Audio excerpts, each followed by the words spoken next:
ಬೆವರ ಹನಿಯ ಸೆರಗಿ ನಿಂತ ಒರೆಸಿಕೊಂಡಾಗ ಹಗ್ಗದ ಮ್ಯಾಗೆ ಅಂಗಿ ಒಣಗಿಸುವಾಗ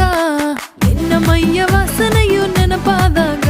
ಎರಡು ಕೈಯ ನೆತ್ತಿ ನೀನು ಜಡಿಸುತ್ತುವಾಗ ದಿಮ್ಮನಪ್ಪಿಕೊಂಡು ನಿದ್ದೆ ಮಾಡುವಾಗ ಸುಸ್ತಾಗೋಗಿ ನೀನು ಆಕಲಿಸುವಾಗ ಬತ್ತವಲ್ಲ ಫೀಲಿಂಗ್ಸು